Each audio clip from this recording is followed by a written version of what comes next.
You ever feel like your entire world can shatter in the span of one text message? That's how it started for me.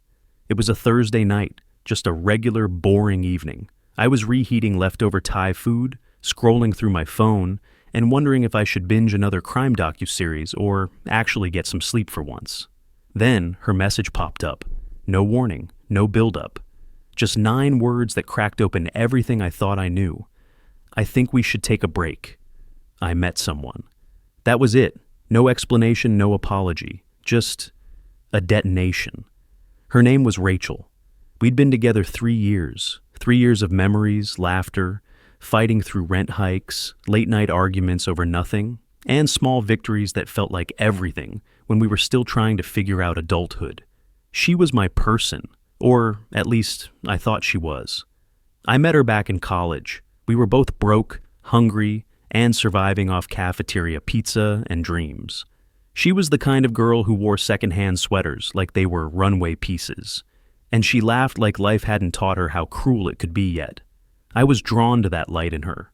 I still don't know if I loved her more because of who she was or because of who I became when I was around her. We moved in together 6 months after graduation.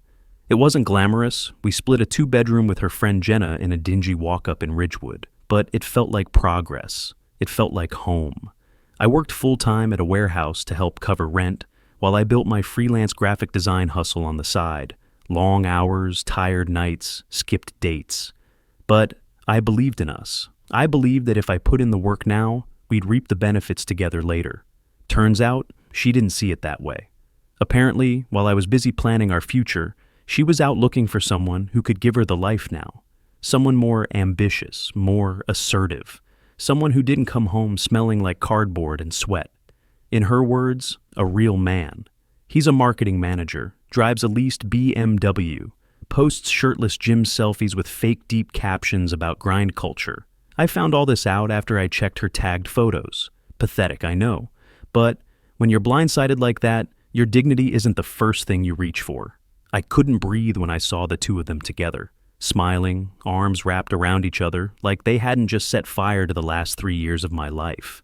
She left me for him, and the kicker, she didn't even move out. Not at first. She stayed with him most nights, but her toothbrush and perfume were still in the bathroom we used to share, and every now and then she'd come back, to grab clothes, to check on things, to pretend like she hadn't shattered me with that one message. And I just stood there, quiet, humiliated, watching my whole life unravel one betrayal at a time. The days after her message felt like I was living, underwater, everything muffled, movement slow, thoughts distorted. I'd stare at the ceiling at night, asking myself the same question on loop. How didn't I see it coming? I wasn't eating right, couldn't focus on work. Every time my phone lit up, I half hoped it would be her saying she made a mistake, that she missed me, that it was all some ridiculous rebound she'd regret. But it never was. Instead, her silence screamed louder than anything she could have said. At first she was civil, distant, but polite. She'd text before coming by, grab a few things, and leave without eye contact. But as the weeks passed, that courtesy dissolved. She stopped asking. She'd just appear. Her key in the door, the scent of her perfume filling the hall, and that strange fake cheeriness in her voice, as if we were old friends bumping into each other at a coffee shop. "Hey, just grabbing my charger," she'd say casually, like she hadn't gutted me a month ago. And sometimes she wouldn't come alone. Once, I came home early from a delivery run and heard laughter from the kitchen. 2 voices, hers and his.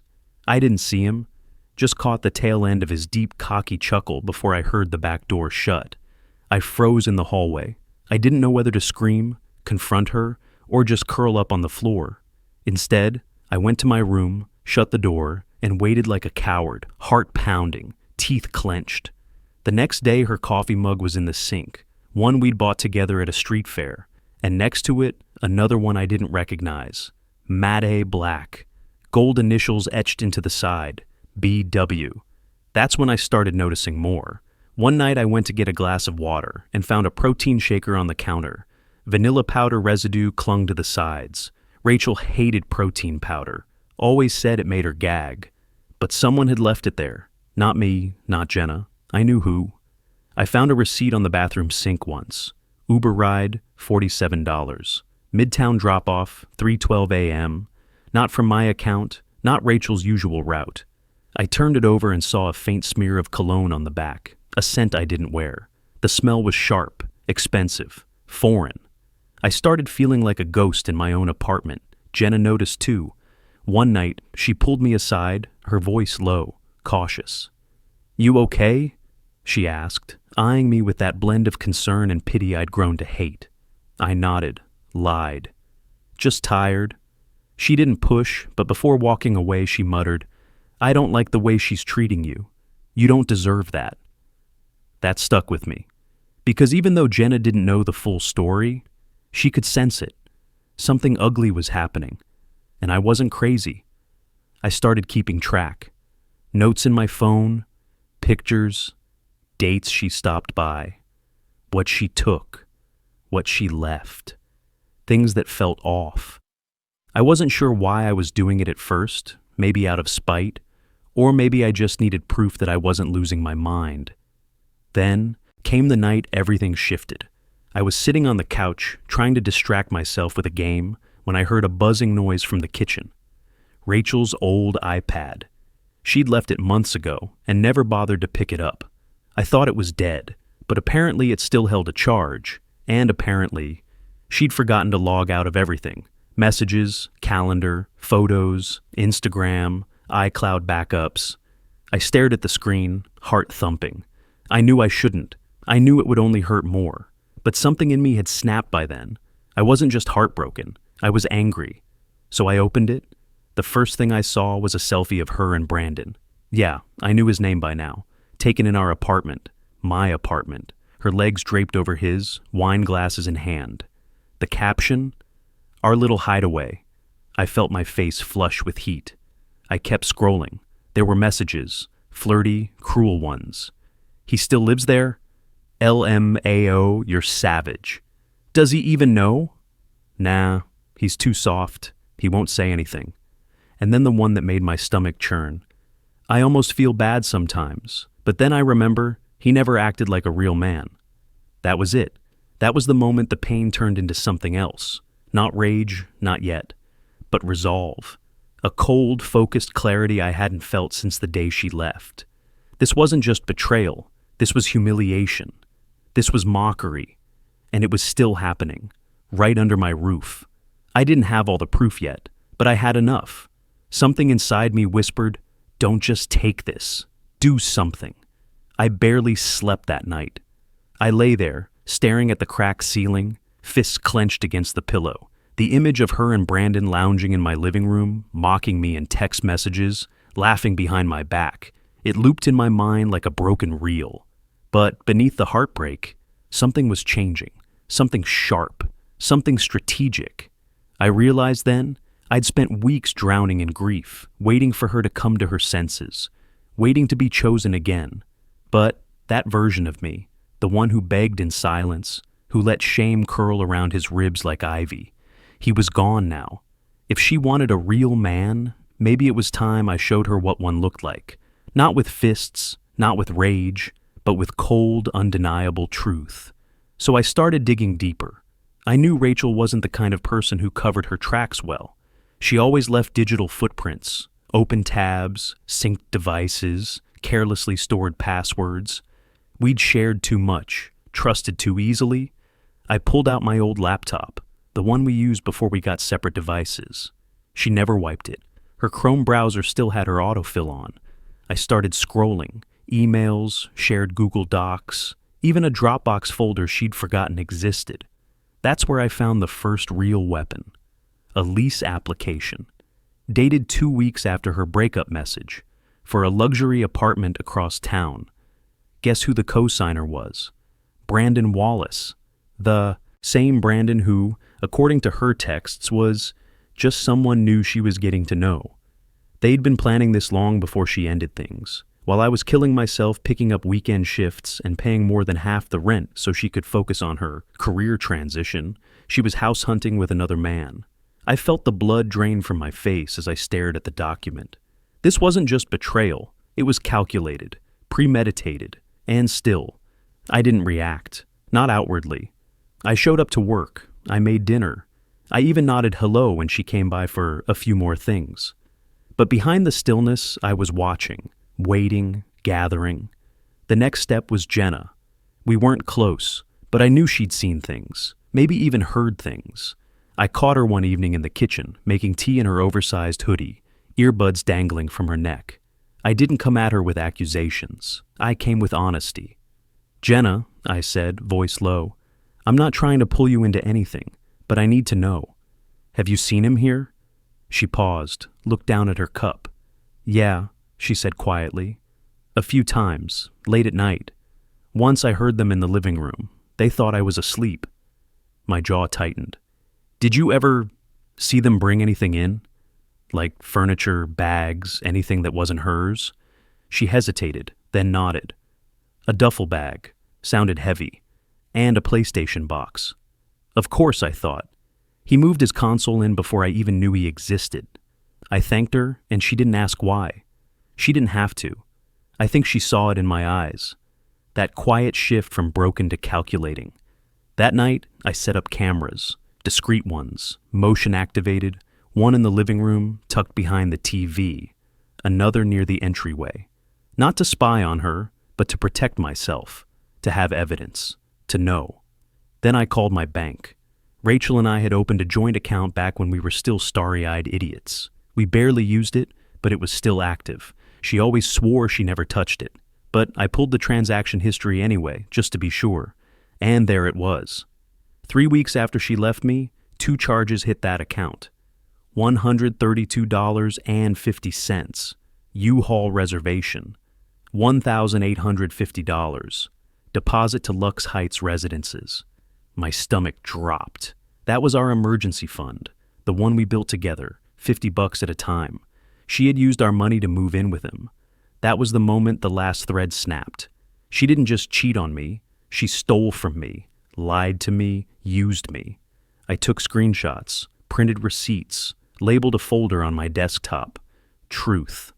Then I made a plan. No screaming, no confrontation. That would give her power. She'd twist it, make me look unstable, make herself the victim. No, I wanted reality to be her reckoning. So I wrote a letter, not dramatic, just clear, calm, precise. In it, I detailed what I knew, dates, receipts, quotes from her own texts. I listed the funds she withdrew, the nights she brought him over while I slept in the next room, the way she used me as a free ride while building a life with someone else. I ended it with a request. Vacate the apartment completely within 7 days, or I'd pursue legal action for misappropriation of shared assets and emotional damages. I even CC'd a lawyer friend of mine on the email I planned to send. And I didn't stop there. I backed up every file, created a timeline, talked to our landlord, made arrangements to take over the lease, scheduled the locks to be changed the minute her name was off the agreement. Every move was deliberate, measured, controlled. For the first time in weeks, I felt steady. I wasn't the victim anymore. I was the reckoning. And she had no idea what was coming. The day I chose to act wasn't random. It was the day rent was due. Fitting, really. She'd never paid a dime since she left, but her name was still on the lease, and I knew she'd have to stop by. I timed everything perfectly. Jenna agreed to be out for the afternoon, just in case things got ugly. I wanted no distractions, just me, her, and the truth between us. I was sitting at the kitchen table when she walked in, her usual air of detached coolness floating in ahead of her. Aviators on, phone in hand, not even a glance my way. "Just grabbing my boots and that jacket from the closet," she said casually, like she hadn't drained the soul out of me 2 months ago. I stood up slowly, calm, controlled. "Rachel," I said, "we need to talk." She didn't even pause, just kept walking. "Kinda in a rush, can it wait?" "No," I said, sharper now. "It can't." She stopped then, turned, eyebrows raised like I was inconveniencing her. "What is it?" I didn't say a word. I just slid the envelope across the table, thick, sealed, and heavy with every piece of evidence I'd spent the last 2 weeks gathering. She looked at it like it might explode. "What's this?" "Proof," I said flatly. "Of everything." She hesitated, then picked it up. I watched her eyes scan the first few pages. Bank transactions, U-Haul receipt, copies of texts from her iPad. Her expression shifted slowly from confusion to panic. Her voice cracked first. "You went through my stuff?" "You left it," I said. "You didn't cover your tracks. You thought I was too soft, remember?" She dropped the envelope back onto the table like it had burned her fingers. "You had no right to dig into my private life." "No right?" I stepped forward, voice rising. "You brought him into our apartment, Rachel. You slept in the bed we shared and laughed about me behind my back. You stole our money, and you lied, every day, for months." Her face flushed. She looked cornered, eyes darting around like she might escape through the drywall. "I didn't steal anything," she snapped. "It was a joint account. My name's on it too." "You're right," I nodded, "which is why I had the right to report unauthorized use. And I did. To the bank, to the landlord, to a lawyer." She stiffened. "You're bluffing." I walked to the counter and opened my laptop, pulled up the email chain with my lawyer friend, complete with timestamps, documentation, and my formal request for removal from the joint lease. Her name had already been flagged. The landlord was processing it that day. "I'm not bluffing," I said quietly. "You have 5 days to get your name off everything and pay back what you owe, or we go to small claims court, and I have enough to bury your credibility if you try to play innocent." She stood there, stunned, then her eyes narrowed. "So this is who you are now? Spiteful? Vindictive?" I let out a bitter laugh. "No, Rachel. This is who I've always been. Loyal, quiet, trusting, and you use that to walk all over me." She looked away, biting her lip, but the shame was finally cracking through. "I didn't mean to hurt you," she mumbled. "You didn't care if you did," I shot back.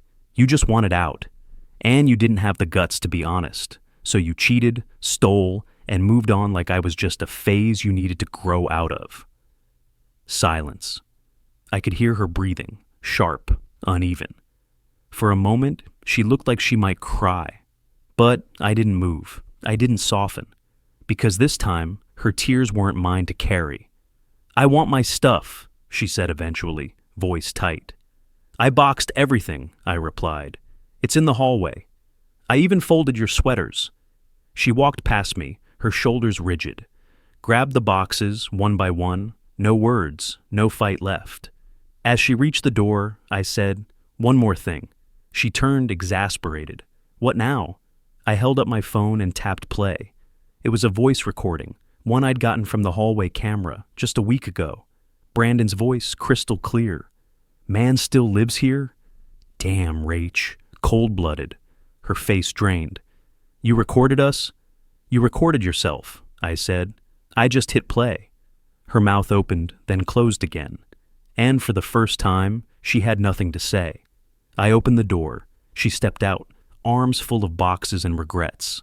I watched her walk down the hall, heels clicking like a ticking clock on the end of a chapter I never asked to start. When the door clicked shut behind her, I didn't feel victorious. I didn't feel proud. I felt empty. But I also felt free. No more pretending, no more guessing, no more hoping she'd come back. She was gone. And for the first time in months, I was finally standing. On my own. The fallout was immediate. Within 48 hours, Rachel's name was off the lease. The landlord called to confirm. She didn't even try to fight it, just signed the release form and left the building like she was escaping a fire she set herself. She never responded to the email requesting repayment, but I forwarded it to the bank anyway. They froze the joint. Account. I wasn't expecting to get the money back, but it felt good to know she couldn't use it again. That was our safety net. She turned it into a down payment on betrayal. Jenna helped me box up the last of Rachel's stuff, what little she'd left behind. Makeup, a few books, some framed photos she must have forgotten. I dropped them at her new place. I didn't even knock. Just left the box at the door like a courier dropping off someone else's mess. Then came the texts. First from her, then, surprisingly, from Brandon. Hers were long, emotional. She said she never meant for things to spiral the way they did. That she didn't realize how much damage she caused until it was too late. That she was confused, that she thought I was checked out and assumed I didn't care anymore. I didn't respond. There was nothing left to say. Brandon's message was short, defensive, something like, "Pretty low move pulling Jenna into this. Hope you're proud, man." I blocked him before I finished reading. Word got around, though. Jenna told me Rachel lost a freelance client. Apparently, the wife of a small business owner had seen the receipts floating around. Screenshots of the texts, the lease application, the audio clip, all anonymous but real. Turns out, people have less sympathy when the betrayal looks like a strategy. I didn't gloat. I didn't spread the story. I didn't need to. It spoke for itself. People could draw their own conclusions. And they did. I started sleeping again. Not great, but better. The silence at night stopped feeling hollow and started feeling like peace. Sometimes I'd still catch myself glancing toward the door around 7 p.m. The time she used to walk in, kick off her shoes, and tell me about her day. Those phantom habits take time to break. And, yeah, some nights it still hurt. But hurt isn't the same as weakness. Hurt meant I was healing. For the first time in months, I cleaned the whole apartment. Not because I had to, but because I wanted to. I rearranged the furniture, changed the curtains, tossed out the last of her perfume bottles. I even donated the wine glasses we'd bought together. They didn't taste the same anymore. And then I sat on the couch, alone, not broken, not waiting, just breathing in the life I was building for myself, finally on my terms. It's funny how healing doesn't announce itself. There's no dramatic music, no defining moment where the pain suddenly disappears. It happens in tiny shifts, like waking up one morning and realizing you didn't check her Instagram before bed, or noticing that her scent is no longer in the hallway, or catching your own reflection in the mirror and not seeing heartbreak in your eyes anymore. Just a man who survived something he never saw coming. That's where I found myself 6 months later. I'd moved out of that apartment, signed a lease for a studio uptown. Smaller space, but it was all mine. Every piece of furniture, every plate in the cabinet, every color on the walls. It was my decision, and it felt clean, like breathing fresh air after months of being buried underground. Work picked up. The freelance hustle I'd been building finally hit a stride. 1 client turned into 3. 3 turned into 7. I was working longer hours again, but this time, it didn't feel like I was trying to prove my worth to someone else. I was building something for me. Therapy helped too. Yeah, I did the thing most of us pretend we're too strong for. And I won't lie, the first few sessions felt awkward. But my therapist helped me see what I couldn't on my own. That Rachel's betrayal wasn't just about infidelity. It was about all the ways I abandoned myself while trying to keep someone else happy. How I stayed silent when I should have spoken up. How I made space for someone who never intended to stay. And I forgave myself for that. That was the hardest part, honestly. Not forgiving her, but forgiving the version of me that allowed it all to happen. I started going out more, not to chase new love or fill a void, just to reconnect with friends, with life. I rediscovered old hobbies, bought a used guitar off Facebook Marketplace, started running again. Not for distance or time, just to feel the wind on my face. One evening, I ran past the apartment Rachel and I once shared. The lights were on, curtains different, someone else's furniture visible through the window. A stranger's life was unfolding in the same place mine had once fallen apart. I stood across the street for a second, watching, half expecting a ghost to appear. But all I felt was distance, not bitterness, not nostalgia, just clarity. That life wasn't mine anymore, and that was okay. I won't pretend everything's perfect now. Healing doesn't erase the scars. It just teaches you how to wear them with pride. I still have moments where doubt creeps in, where I wonder if I'll ever fully trust again. But those moments don't define me anymore. What defines me is that I got back up, that I didn't let betrayal harden me into someone I'm not, that I rebuilt piece by piece, not to prove anything to her, but to remind myself of who I've always been beneath the heartbreak. Strong, kind, steady. A man who knows what he deserves now, and who'll never again settle for anything less. You know, people talk a lot about heartbreak, how it shatters you, how it scars you, how it makes you scared to love again. But they don't talk enough about what comes after, about the silence that follows the chaos, the rebuilding, the quiet strength it takes to keep waking up when it feels like your whole world is burned down. That's the part no one glamorizes. The part where you're sitting alone in an empty apartment, wondering if any of it meant anything, wondering if you meant anything. But here's what I've learned. Betrayal doesn't define you.